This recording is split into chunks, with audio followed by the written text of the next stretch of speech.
site. In the 30s or even later, if people had listened to Viktor Schauberger, we would have been spared all the disasters we have today, and which we're expecting to have. It cannot be different. Nobody could see the problems of life so comprehensively as he did. We cannot live without a living nature. That is quite clear.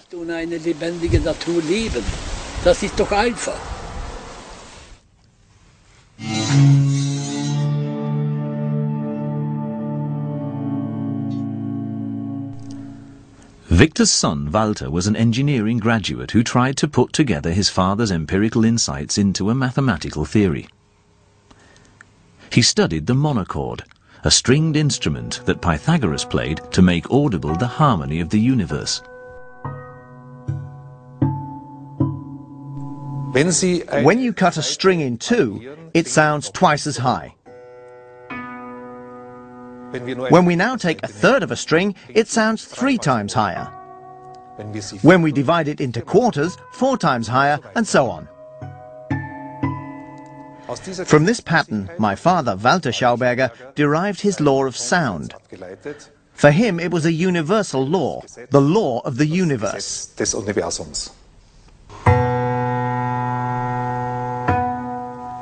If one depicts this law graphically, one gets a hyperbola, a curve that comes out of infinity and goes back into infinity. If we rotate the hyperbola around the y-axis, we get a hyperbolic cone. Walter Schauberger called it the tone tower. If we turn that cone upside down, we have a funnel, a hyperbolic funnel. We already know this funnel with its spiraling water vortex inside. In 1986, the funnel was produced. In August of the same year, Walter Schauberger conducted the first test runs with it.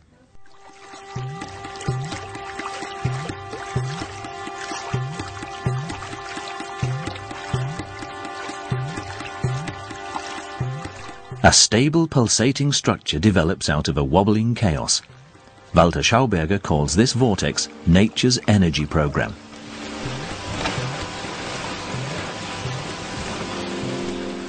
It is controlled by frequency, this double helix, and instead of frequency, we say the number of revolutions.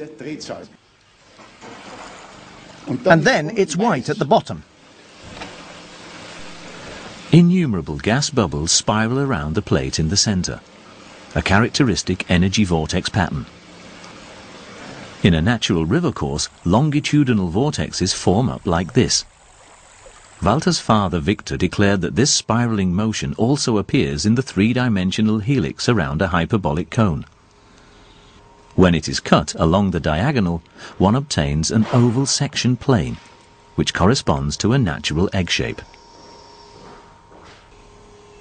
As far back as 1609, the astronomer Johannes Kepler suspected that the planets moved in oval courses, but he described them as ellipses, because elliptical equations were already known back then. Thus, the hyperbolic cone, the tone tower, is a link between the harmony of Pythagoras and the astronomy of Kepler. Walter Schauberger summarized his mathematical theory under the term Pythagoras-Kepler system, known as PKS. For Walter, here in movie shots from the year 1972, the egg shape was the ideal form for technical equipment in which mixtures, solutions or emulsions can be produced. An egg-shaped reactor would offer new possibilities for energy generation, but a lack of money put an end to the trials. Walter Schauberger received many patents for spiraling treatment systems for fluid and gaseous media. One such machine was used at the Hamburg Waterworks in 1967. The department manager at the time, Gerhard Spreckelmeyer, can still remember the tests. Schauberger's parabolic-shaped stirring machine was at the bottom of the tank. An underwater motor turned a propeller to produce a vortex. We tried to add chemicals to it, since the chemical balance in water is always tricky to manage, and we had good results. We welcomed Mr. Schauberger gladly, a well-rounded and open-minded man. We gave him the nickname Schlauberger, which means something like clever mountain man. So we carried out our tests here, but we didn't need them in the end, because we found other ways to adjust the chemical balance. Despite the success with the reduction of the chemical input, the Hamburg project ended ingloriously. The parabolic-shaped bowl was put to a different use, a 2-metre-wide plant pot. Walter Schauberger was not only a bioengineer, but also an early environmental activist. In 1949, he founded one of the first environmental protection organizations in Austria, the Green Front. Reforestation was a priority. Schauberger maintained close contacts with the Men of the Trees in England and with the German Woodland Protection Association, here at a meeting with the German President Theodor Heuss. In 1970, Walter Schauberger founded the Pythagoras-Kepler School PKS in Bad Ischl. The seminars and lectures aimed to promote natural technologies. The engineer and journalist Gottfried Hilscher was often a guest at PKS and was the first German author to describe Walter Schauberger's approach to energy generation. If a tornado was a machine, then it would not work. Because our textbooks tell us that we can't obtain propulsion energy from environmental heat. A tornado, however, obviously does exactly that. Nature's method of movement and energy generation is implosion, not explosion. That means suction instead of pressure, movement directed inwards, not outwards. Walter's wife, Ingeborg Schauberger, now an old lady, can still remember his brave words. Don't parrot what is explained in books in such detail, but think in the opposite direction instead. As the father had told his son, Walter, when it is about technology, you just have to think 180 degrees differently. Then it turns out right. In 1996, 2 years after Walter Schauberger's death, the seminars resumed. Among the first contributors and supporters were Kurt Lorek, Norbert Harthuhn and Uwe Fischer, Maximilian Mack, Konrad Richli and Wilhelm Martin. Ingrid and Jörg Schauberger have run the PKS seminars since the year 2000. In 2006, the English hydrodynamics researcher John Wilkes was a guest lecturer. He developed flow forms in which the water pulsates rhythmically over bowl-shaped cascades. They serve to enliven the water and are also artistic landscape architecture. Today, one such flow form is installed in front of the PKS villa in Bad Ischl. The form of the biotope is appropriate for a Schauberger institution, egg-shaped. The vision of the trout turbine. The concepts and applications of natural eco-technology are very wide-ranging and not yet fully explored. Jörg Schauberger's view. Viktor and Walter Schauberger's insights should be seen as an invitation to be inspired. So the point isn't to stick to the literal meaning, but develop one's own ideas and thoughts for a future with and not against nature. Maybe we can add a third C to my grandfather's C&C motto: comprehend, copy and cooperate with nature.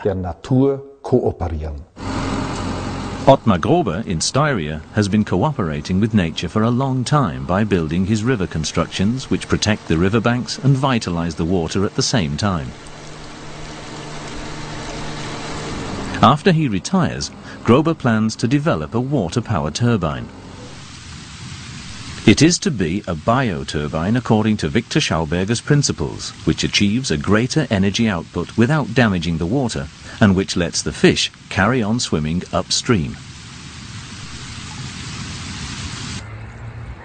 In In Sweden, the Malmö Schauberger group vitalizes numerous public and private ponds with its vortex systems, with visible success.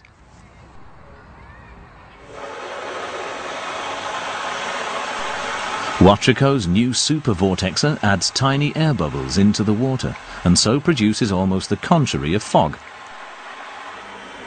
Not small water droplets in the air, but air bubbles in the water. An efficient and promising method for aerating filter beds, for example.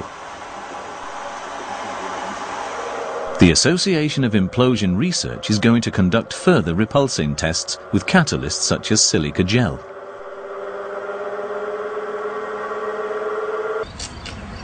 Where this fisherman is standing, Felix Hediger's water-vitalizing machine Belebula is making its maiden voyage. The pond, contaminated with algae, can take a deep breath now, after human intervention. For this water-vitalizing machine, we need 4 pumps in all. We have developed our own pump. These pumps are designed to transport water in a correct, natural way. They don't smash up the water as conventional centrifugal pumps do. One can see that the rotor is screw-shaped and formed into a spiral. That is typical of the Schauberger way. To this extent, this pump is also inspired by Schauberger and Schauberger technology. Schauberger Technik. The solar-powered pumps bring up cold water from a depth of 3 meters. First it comes into vortex eggs, which have had minerals inserted. The water then rises further upwards in spiral pipes, and then either falls through a hyperbolic funnel or falls back on itself as a jet of water. But what would Viktor Schauberger have said of this water-vitalizing machine? We don't know. But let the Austrian universal philosopher have the last word in this film. Wer 100 Jahre vorauslegt, der versteht die Gegenwart nicht und den versteht auch die Gegenwart nicht. Man spricht, man sieht die Dinge ganz anders. Man spricht eine Sprache, die den heutigen Wissenschaftlern fremd ist.